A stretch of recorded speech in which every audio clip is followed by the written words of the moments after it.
What is up, everybody? We are back here for another episode of the Red Glare Podcast. I'm your host, Alec Miller, with a little pizza roll in my mouth. I'm sorry about that.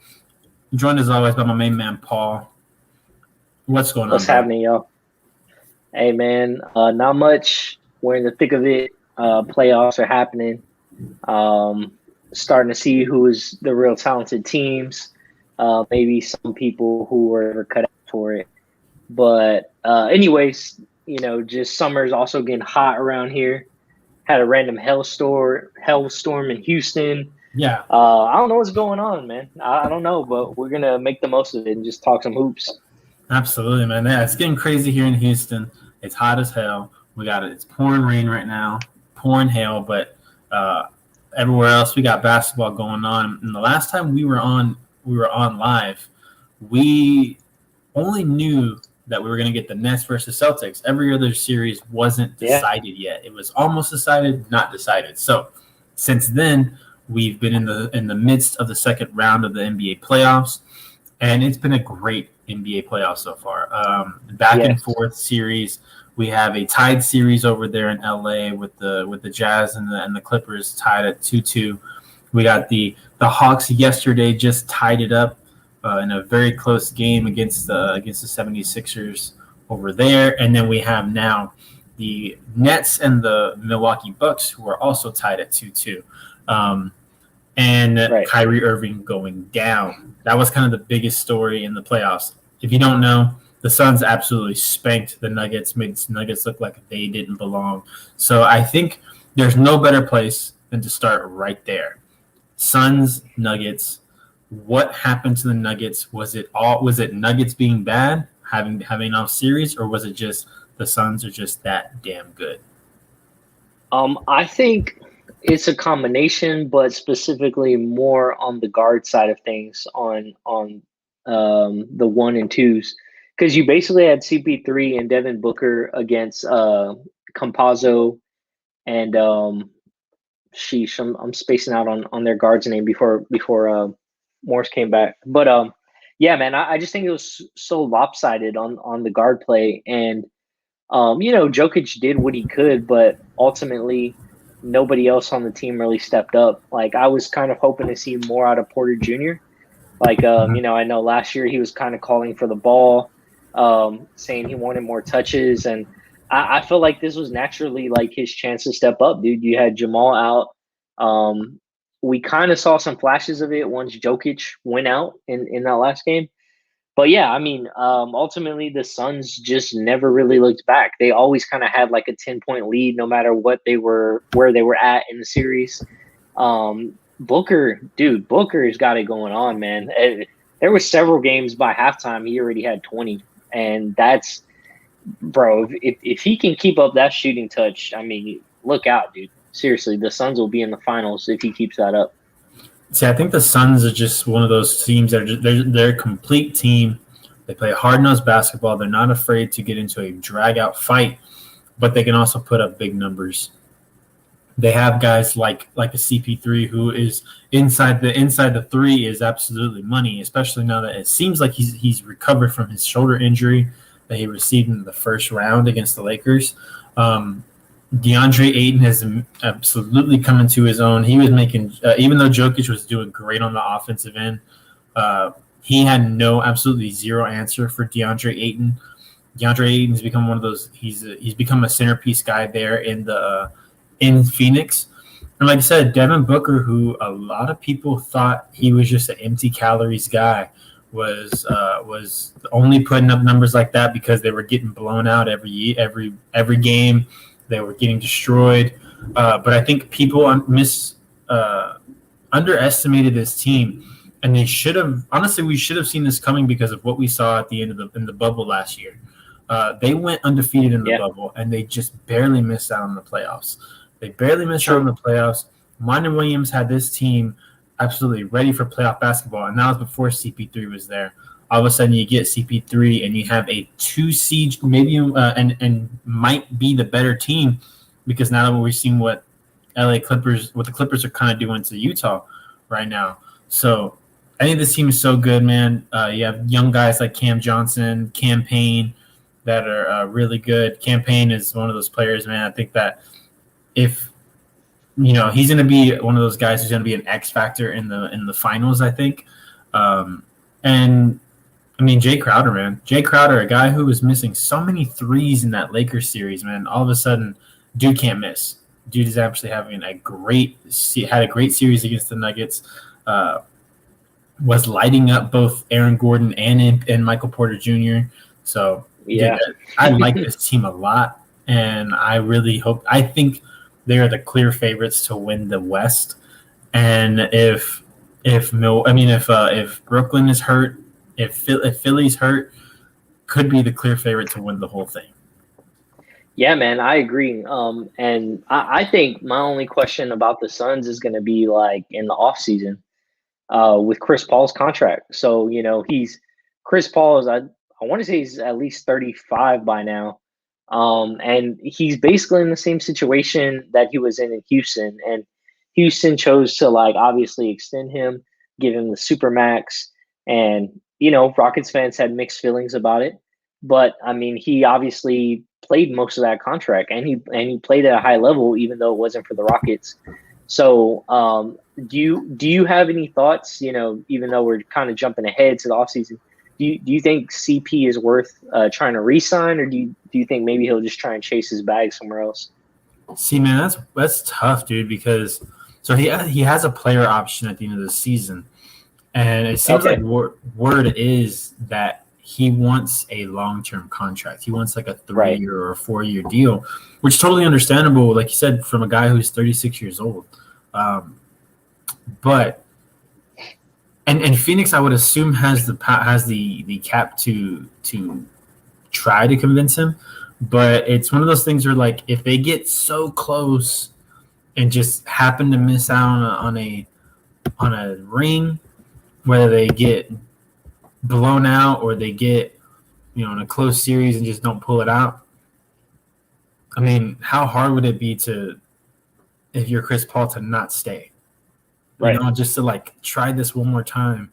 And it seems like so the reason why I think it's working why it's working so much in Phoenix and what didn't work here in Houston is that they're in Phoenix, there was no legit guy, I mean, everyone thought that Devin Booker had it, but there's also doubts about him.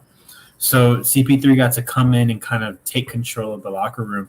And from what it seems like, I mean, Devin, Campaign, Crowder, and DeAndre Ayton they all answer to him basically. Like they don't they listen to him. And that was what was missing here in Houston. James Harden was kind of already the guy. Yeah, he didn't want to listen to Chris. Yeah, there wasn't really anything that Chris could tell him, and we saw that the next year with Russell Westbrook. There wasn't much you can tell Harden. Harden's going to be Harden, which is fine. It's not a big deal. So it'd be hard not to turn it down, but at the same time, if a New York, offers some big money, which they're going to have a lot of money.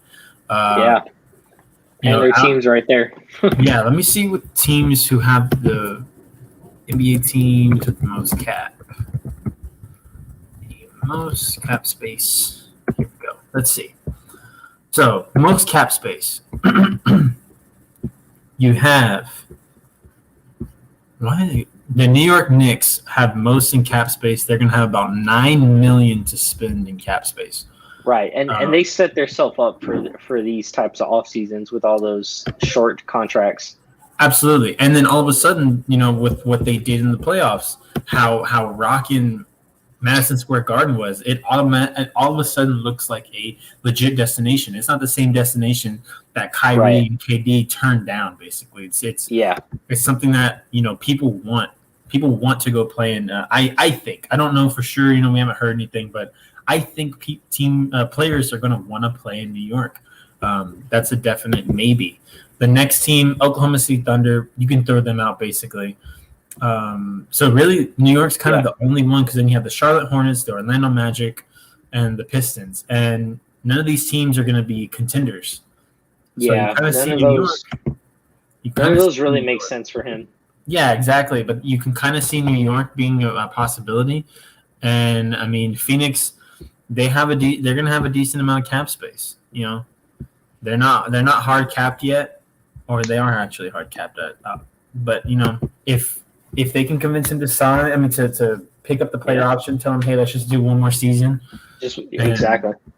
That'd be cool, man. That'd be nice. But I think maybe if he wins one, he doesn't even have to worry about that. He can go to New York or something and just make. That's true. That's true. Yeah, if he wins one, I think he can go wherever his heart desires, whether that be back to LA somewhere, or you know, he could even go where he started his career. I'm sure he could, if he wanted to, you know, complete his legacy like that. You know, there's also an option for like going on completely new team. I mean, as he's done several times before. So sorry about that. Just dropped out for a second, but yes, man. So it all comes down to championship. I think if they can get the championship, he'll stay. If they can't, but they're close, maybe he picks up that option so that he can get. He's owed about $44 million. Wow. I mean, dude, that's a payday in itself. Like his next contract probably won't be that big for most teams. So yeah, exactly. So $44 million would be a very good number to get for that year, and you know, maybe do something special there in Phoenix, because I don't know. I just feel like there's something special brewing up there in. I think so too, man. In Phoenix, I love Monty. I've been singing the praises of Monty Williams ever since we started this podcast. I love Monty Williams. I'm about to sing the praises of another coach, but we'll get to that in a minute. Sing them, bro. Let's get into it. All right, the Clippers, man. Ty Lue, who everyone looked at Ty Lue as a guy who would just kind of went along for the ride with LeBron, you know? And that kind of is the unfortunate result of coaching LeBron. You're kind of seen as you're just there. You're not really there to do anything. You're just there to be the coach, there to be a face. But I mean, I think with what we're seeing with this Clippers team, we both thought they were down and out against the Mavs. I thought they were down and out after those first two games in Utah. But he keeps making changes to make sure that they are in a position to succeed, even if that means benching Patrick Beverley, benching Rajon Rondo. Rondo hasn't even been dressing. I don't even think he's even been in the stadium. Dude, and Ibaka is out now. Yeah, and Ibaka, but it just seems like whatever they're doing, whatever he's doing is working, especially with let's talk about Paul George, how great he's been in these last two games. Because, I mean, he was kind of the guy. We were both talking about it. All of a sudden, this is your guy that's going to be the future. Is Kawhi going to want to stay? And the way he's been playing lately, Kawhi might actually want to stay for another season to play with Paul George because of how good he's playing in these playoffs right now. Yeah, that's a good point. I mean, he's turning it up. The Clippers are looking good. Like, who would have thought, like, Ty Lue could make adjustments? Because it seemed like Doc Rivers never could, if you think about it. Like, you know, he's notorious for blowing a couple 3-1 leads. Just struggling to make those adjustments mid-series. So it was definitely a surprise for me to see them crawl their way back. Like, I remember texting you before the series, like, I kind of want to lean Clippers. And then after I watched that first game, I was, like, having regret. I was like, damn, like, Jazz are going to rock these. But, nah, dude, like, the whole, like, rationale for me, like, even texting you that was because I thought Kawhi flipped on that playoff switch. And I was like, you know what? Like, maybe he's ready. You know, maybe last year was a fluke year. Maybe the old Kawhi's back. And that was kind of my logic. But it does come down, like, Kawhi's going to be Kawhi. But like you said, it comes down to Paul George, like, making it happen. I mean, the guy's, like, creating shots. He's played a lot better defense in the past 2 days, in the past 2 games as well. Because Donovan Mitchell was getting some shots on him the first game, but it seems he's made that adjustment. Beverly's gotten a couple minutes. It is a surprise that Rondo hasn't played as much. I'm not sure why. I mean, it just might be the lineups and who feels comfortable playing with each other.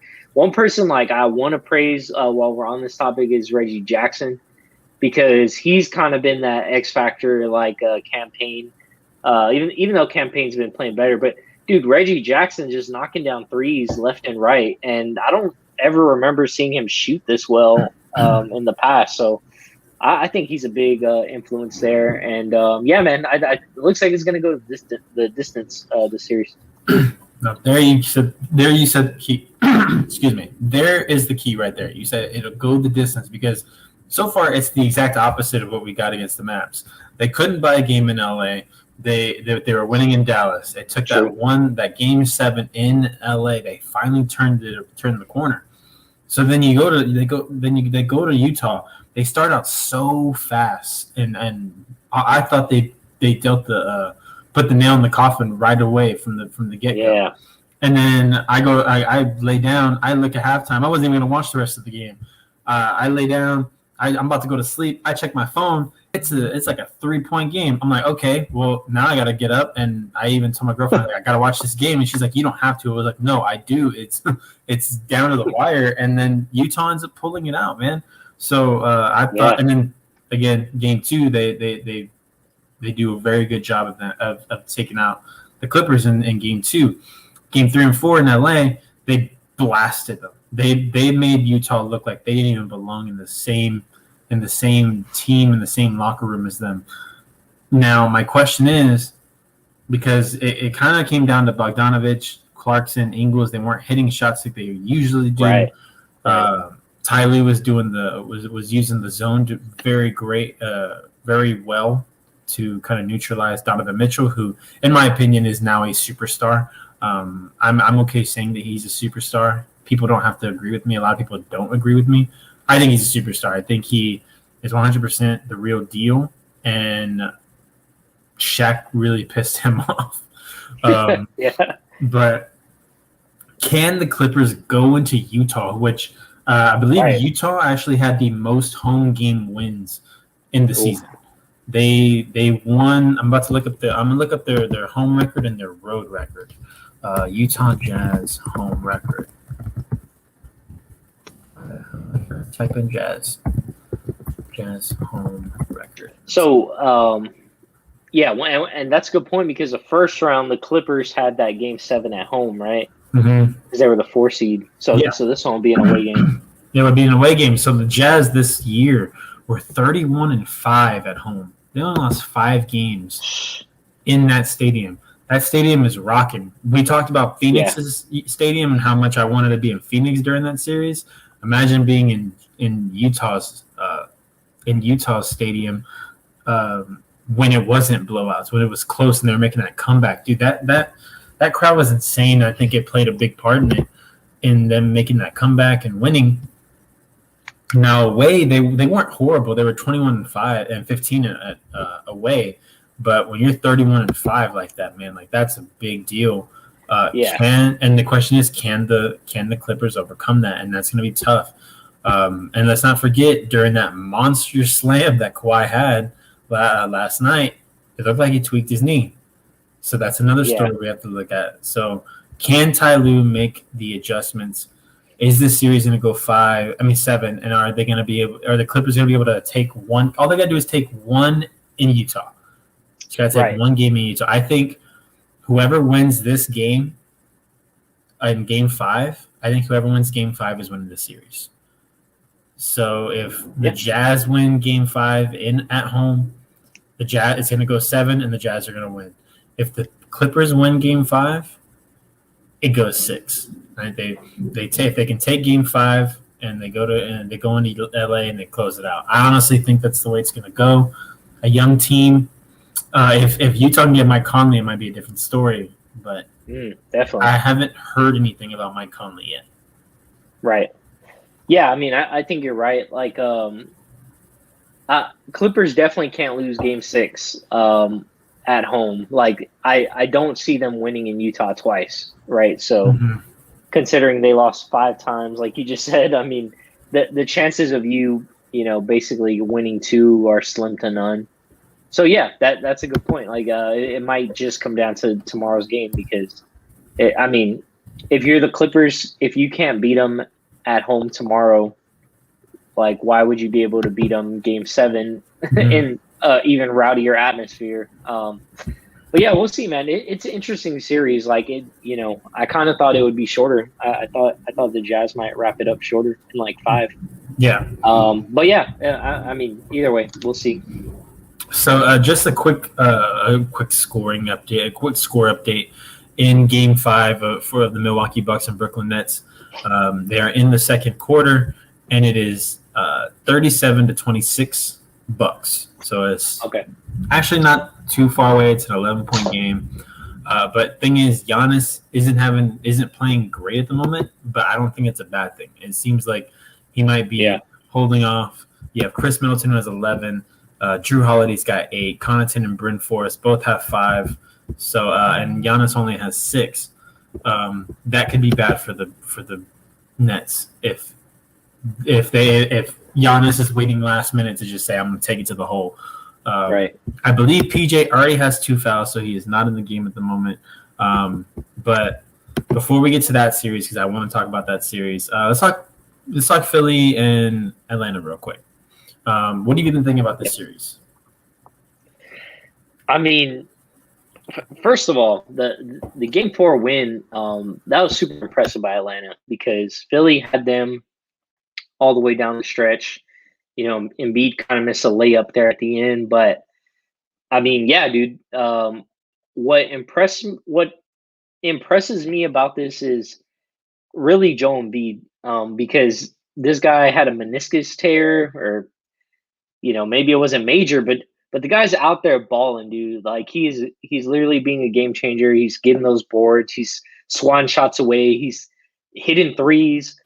He's still doing everything, man. Like he basically looks healthy, and I'm sure he doesn't feel that way, but that's been the wow factor for me because I actually picked Hawks in 7, and I picked it with the assumption that when that tweet came out about Joel Embiid that he wasn't going to be the same player, and so far he has. So that's like the biggest point for me, but the Hawks winning Game 4, I mean, that was really impressive, dude. Because if you were about to be down 3-1 to the Sixers, you weren't coming back.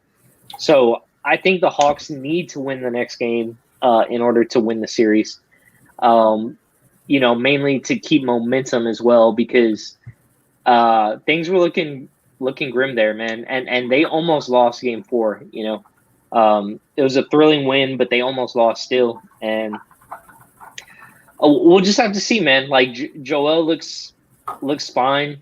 He might be due for an off game. Who knows? Maybe his knee's getting worse as we go as well. We just don't know that yet. So it's been a great series, man. Like I mean, we're at the same point in all the series right now, aside from obviously the Suns. So I think when it comes to the East, at the end of the day, I'm still leaning towards. Based on my predictions, I got the Hawks and I got the Bucks, and the Bucks ultimately winning it. But I mean, winning the East. But I mean, again, if Joel Embiid is still healthy, then you can slide the Sixers in for my pick because I don't see anybody beating them. Yeah, like you said, a great comeback victory for the Hawks to really kind of, I think, kind of solidify what the key to beating this Philly team is. And that is forcing Joel Embiid to play as many games as you possibly can. Yeah. So they beat the Wizards in 5. And this one should have been over. It could have been over in 5 if they got the victory. It could be over. Yeah. We could be looking at a gentleman's sweep again, and him being able to get that rest because there's a very big possibility that this Bucks Nets series could go 7. It's definitely going to go 6. And they had every opportunity to do that, and they just miss out on it. And it's tough, man, because I just feel like Joel Embiid, his body is not meant. It's not built to withstand the basically just the damage that gets put on your body in an NBA season. And anytime. Every season that he's in the playoffs, his goal needs to be a sweep. Needs to be get in and get out as fast as possible. Blow a team out so that you can get off of the court. And right. it seems like they were trying to do that in game 4, and he looks like, and he has to come back in because all of a sudden Trae Young gets the team back into it. The Hawks are all of a sudden back into the game, and now you have a hurt Joel Embiid who, and like you said, it looked like he tore his meniscus even more.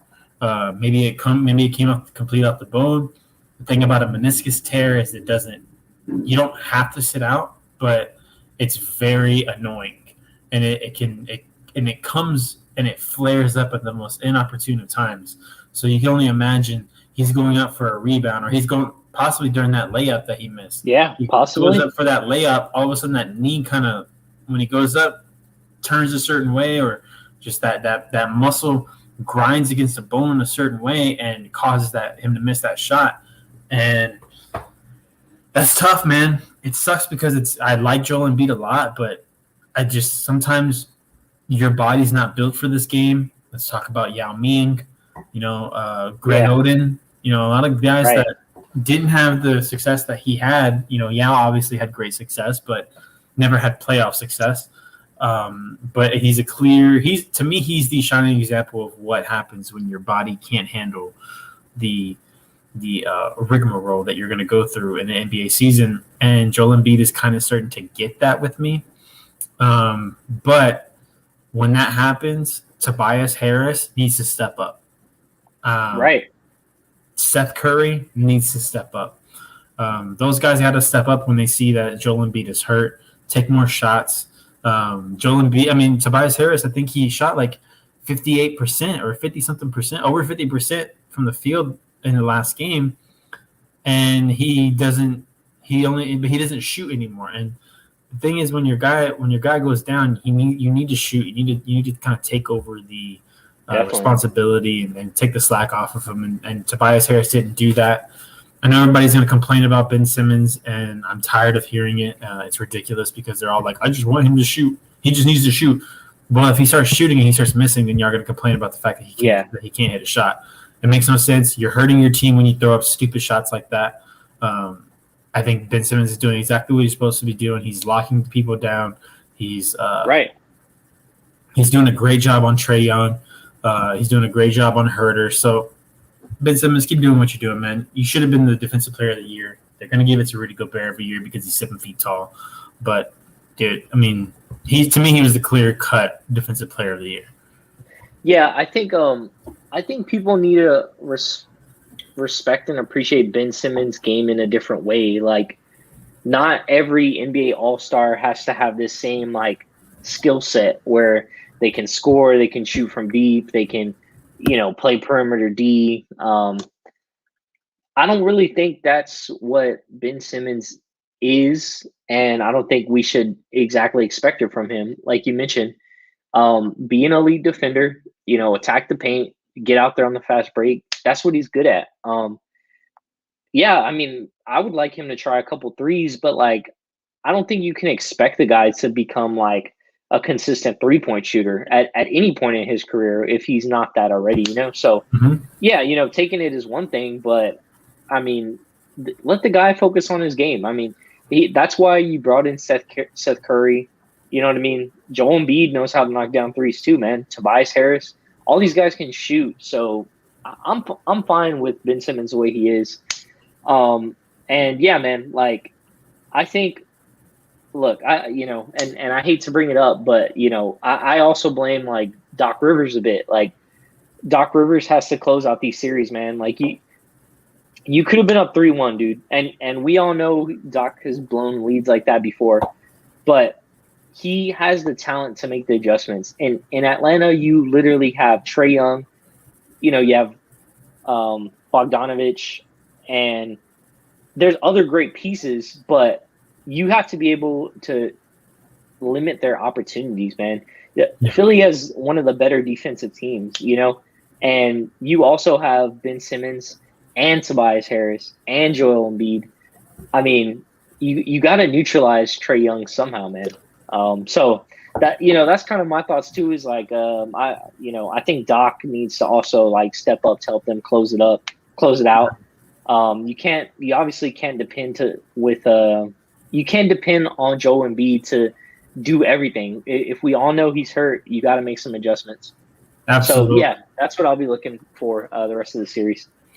Do you know what Ben Simmons is if he took threes that he's not good at shooting? He's Giannis on Ben Simmons' best day shooting from the 3-point. He is Giannis on his worst day. Exactly. And what does everybody complain about Giannis when he does that? Stop shooting the 3. That's not who you are. It makes zero sense when people say he needs to shoot. No, he doesn't. I was right there with everybody saying he needs to at least shoot. No, all you're doing is you're just giving up a free possession. Man. That's it's a turnover. Exactly. It's the equivalent of a turnover. It's ridiculous. And as long as I love that Ben Simmons isn't listening to it. He's just going out there and playing his game, and was, in my opinion, undoubtedly the defensive player of the year.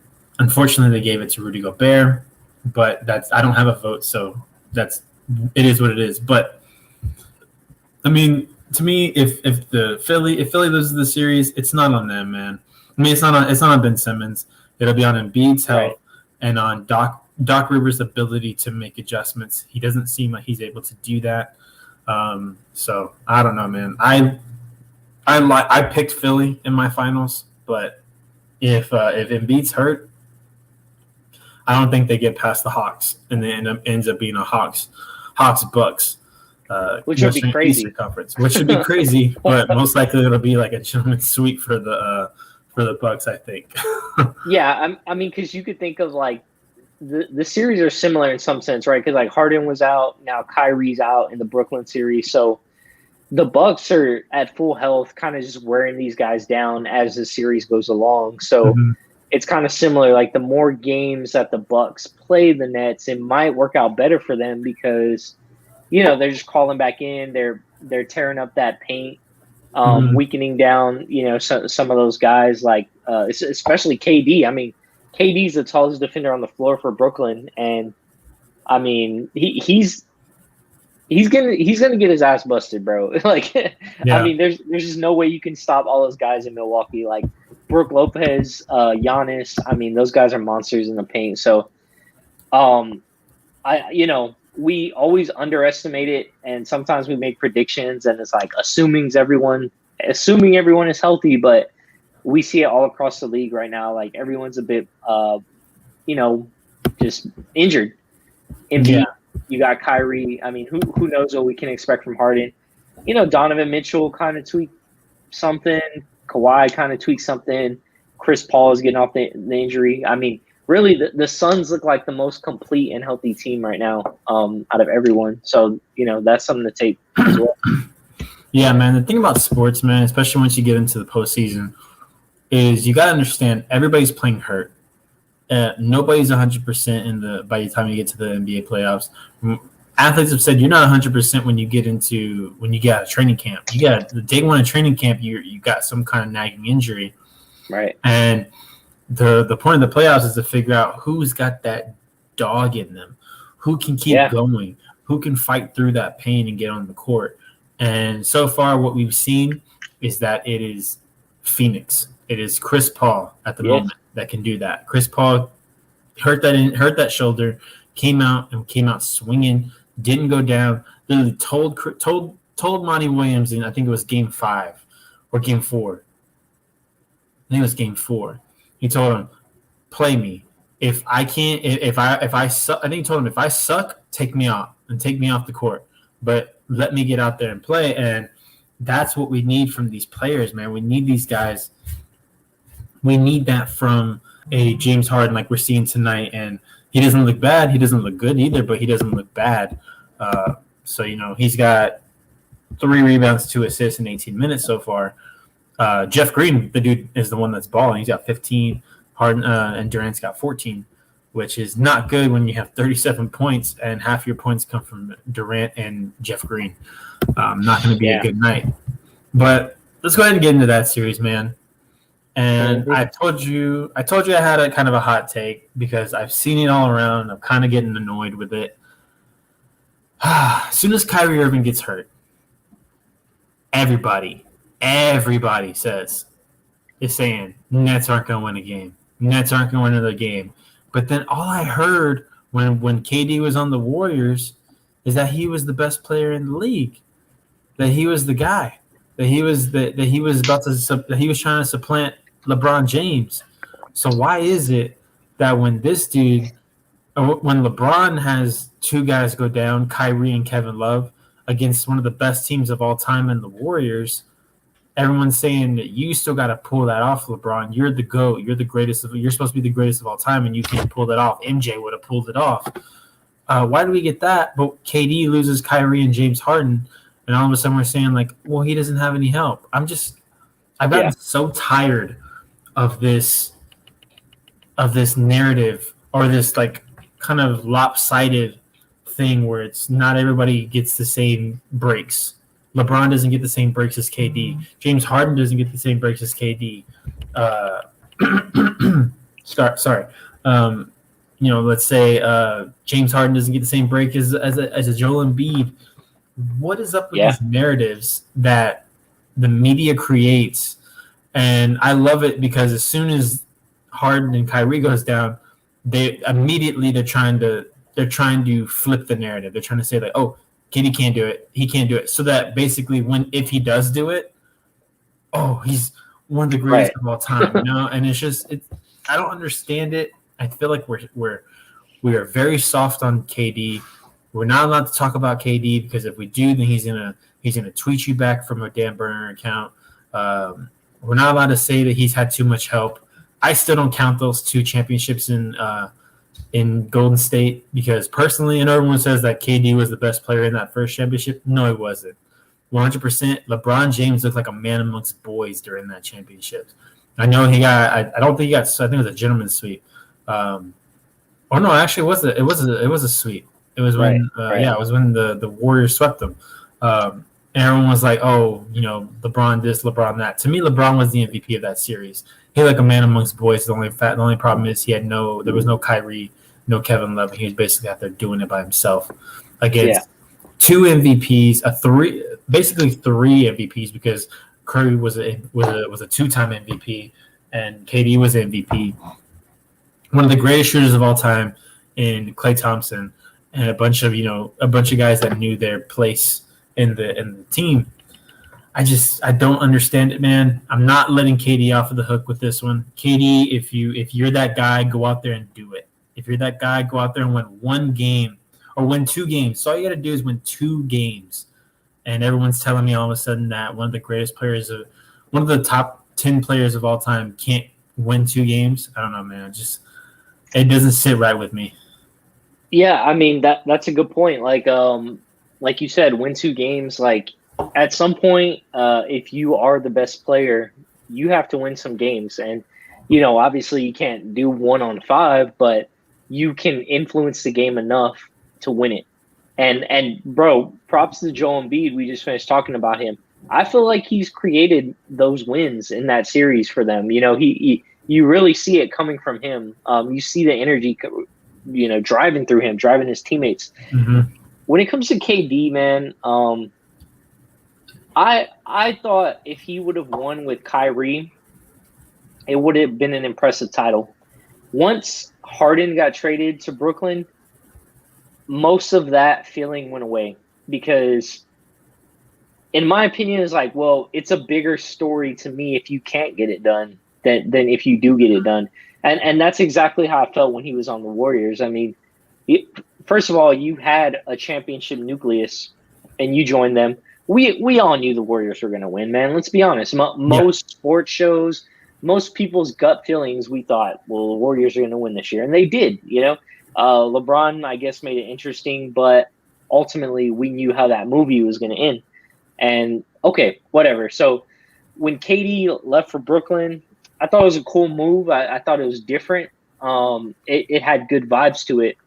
But now I feel like, we're basically in the same situation. I mean, Brooklyn sold off most of their nucleus to put themselves in this position. I mean, they were a fun team when they had D'Lo. Then they also had Spencer Dinwiddie, who's hurt, but Karis LeVert. They had all these young guys, just a lot of heart, and they basically ripped that apart just to accommodate Jared Allen. Yeah, exactly, man. So yeah, man, I'm with you. Like, if the Nets, you're absolutely right on KD just winning the series. If you're that great, you got to put it away, man. Yeah, man. I'm not saying win the whole championship. I mean, if Kyrie and Harden go down, it sucks. So I mean, I'm not going to put all that on you, but win 2 games, get to the Eastern Conference Finals, and if you get beat by a better Philly team or a healthy Hawks team, like, no one's going to be looking at you sideways. Especially me, man. I'll be like, damn, like, I can't believe he pulled that out against Giannis and Middleton. Wow, that was insane on his own. Putting in the work, Right. But how much you want to bet that he was pushing James Harden to get out there and play? Like, how much you want to bet, man? And I'm gonna look at the score right now. Like, Harden still has 0 points. He has 3 rebounds, 3 assists. Yikes! And possibly doing more damage to his hamstring. First of all, it didn't even make sense to me that Harden was playing today. I mean, you have 3 games left in the series. You easily could have rehabilitated him for another 2 days and tossed him in Game 6. At the end of the day, man, if Brooklyn, I think for me, this playoffs is what you've kind of been hinting at all along, is the new young talent. So, even if Brooklyn becomes healthy again at the perfect time, I'm still when I look back on this playoffs, I'm going to remember the young guys, because to me, this feels like this is a competition of the young guys between Booker, between Joel Embiid, between Giannis. Like, it feels like it's the battle of the next generation.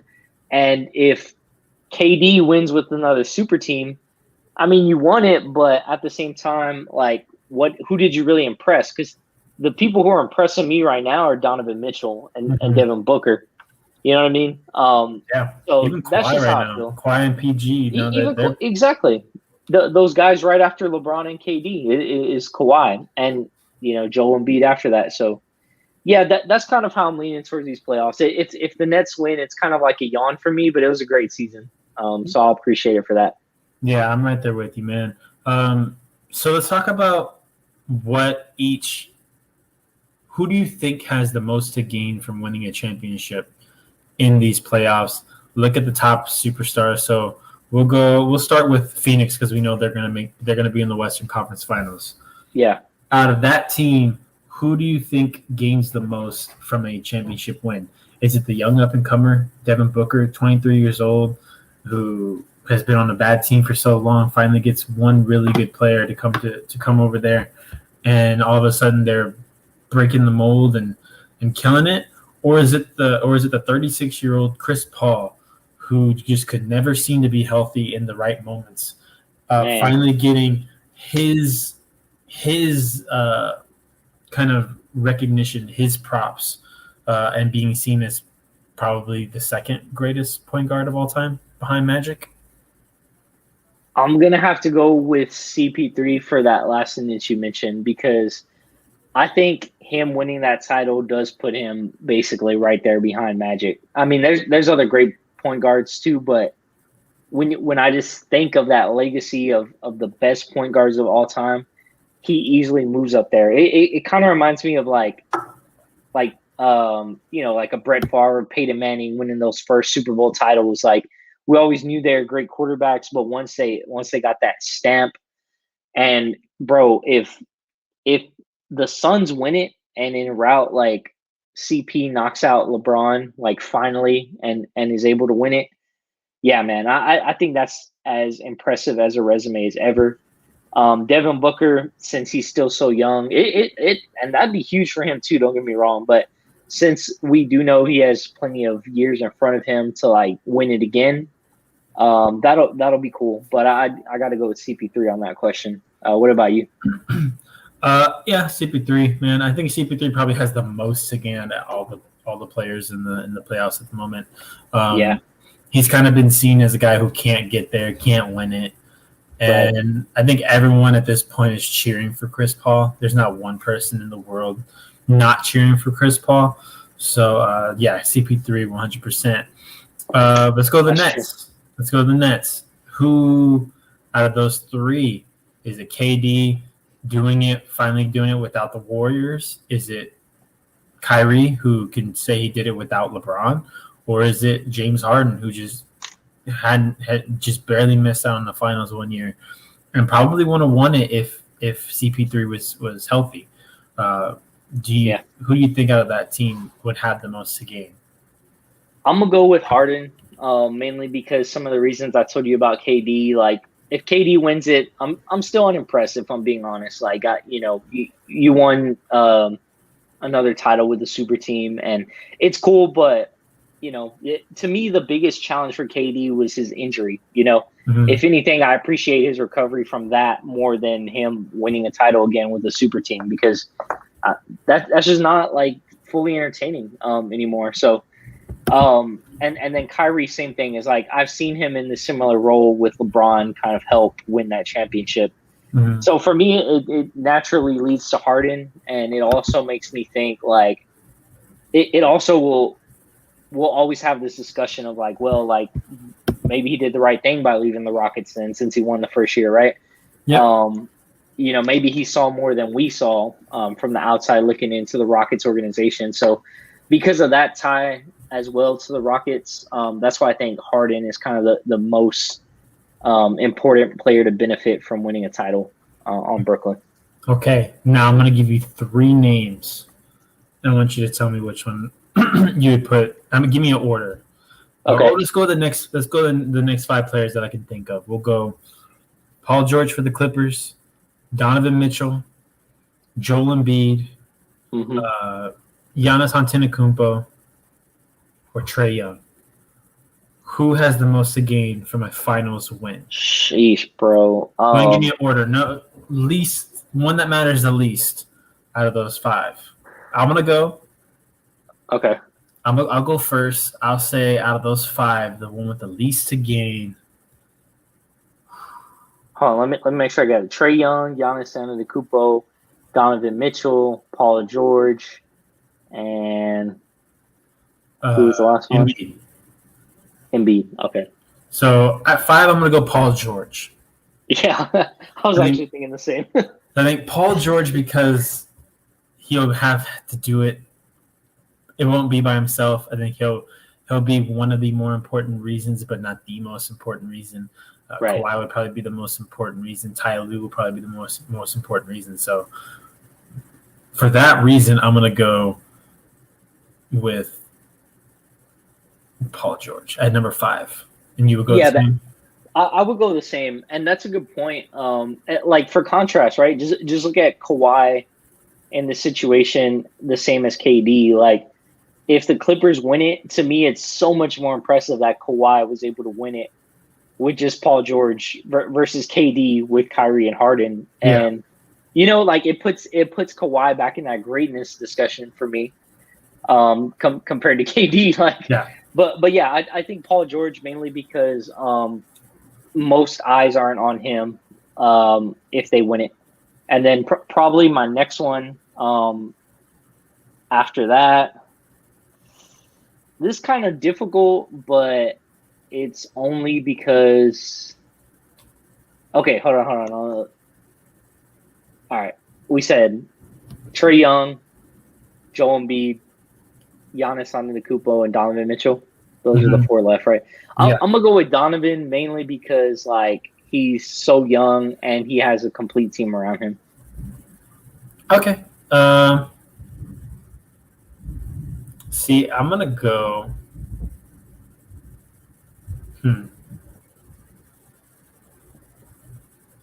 I want to say Trae Young, man. Okay. I think Trae Young, because of the fact that if the way he's going to have to get through it. Now, if Trae Young goes and he beats Giannis and then beats and demolishes the Suns, which is very improbable. But if he does, great. But in order to get there, I think he's going to have to he's going to have Embiid hurt and probably KD by himself or a hobbled James Harden, a hobbled Kyrie. Now, if he beats, like I said, the Bucks would be a little bit more impressive. But I'm gonna go Trey because of the fact that it's gonna be a lot of circumstantial type stuff that's gonna have to happen in order for him to win. And as much as no one talks about that a lot, but there are people that will say, "Oh, well, he didn't win it. It didn't really count because of this. It didn't really count because of this. Like this person was hurt, but that person was hurt." So I'm gonna say Trey. Okay. For my third guy, I'm gonna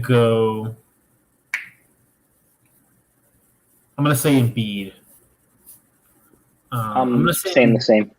Yeah, I'm gonna say Embiid because, and it's nothing like because bad thing this and that. I'm gonna say it's because just because the other two, in my opinion, would be more impressive, and would mean more. Embiid still has so many years to go. He's had a lot of injuries that have taken him out, so he doesn't have too many miles on him. So it'll mean probably like just that it'll be a little bit easier. But and kind of the same reason, if they're playing a full strength Nets team, then yeah. But if they're not playing a full strength Nets team, it doesn't mean as much. So I'm gonna say Embiid. Yeah, I'm right there with you.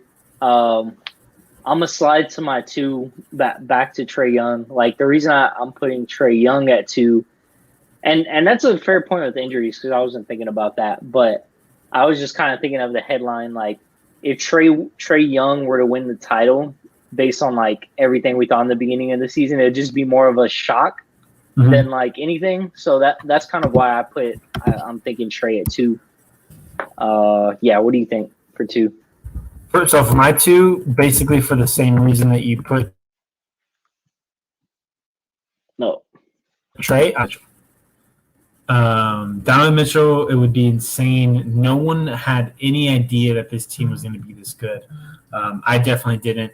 And we got somebody chiming in. We'll look at yours in a minute, buddy.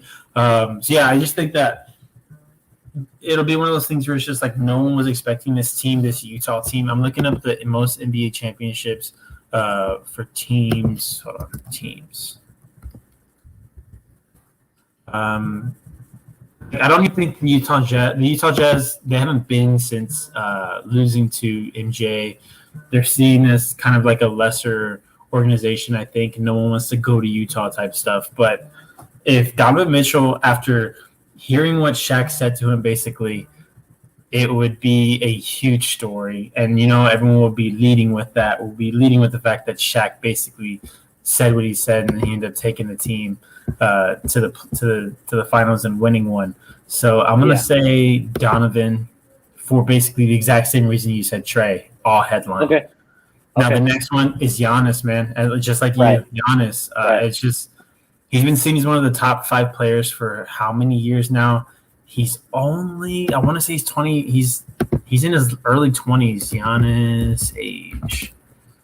Let me see. Let me get it. He's 26 years old. Okay, so he's 26 years old. When he came up, but he's one of those players that really developed into a great player. Right. When he first came in, he was a scrawny Greek kid who no one really had any expectations for, and then he comes in.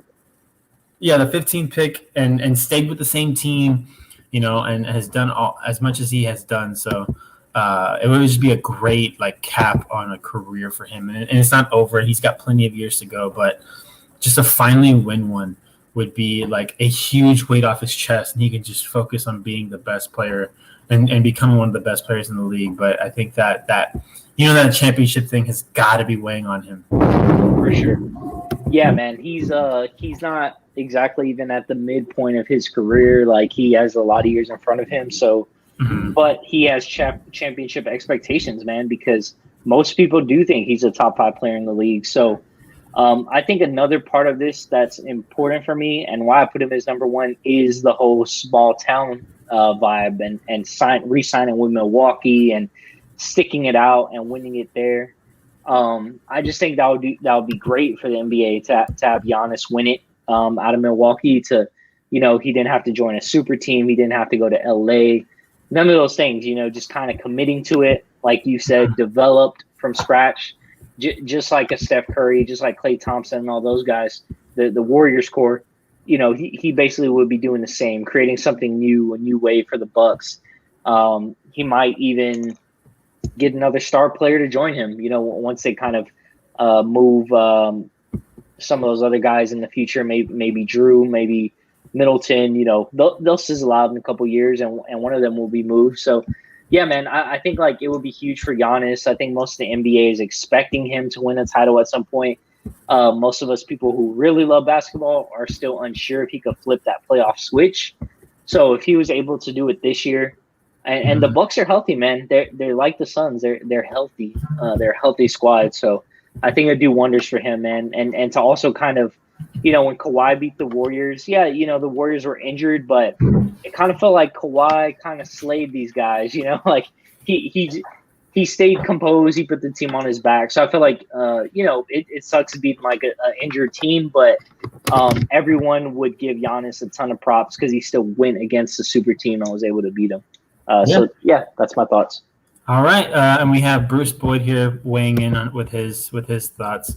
He says 5 Paul George, 4 Trae Young, 3 Donovan Mitchell, 2 Joel Embiid, and 1 Giannis Antetokounmpo. And Nice. just before we leave, because we're gonna head out right now. Before we leave, so there's 7 teams still in the playoffs, right? So you have the Suns, the Clippers, the Jazz, the Sixers, the Hawks, the Bucks, and the Nets. So out of those 7 teams, there are 4 that haven't won a championship. Oh, Do you know those good 4? point.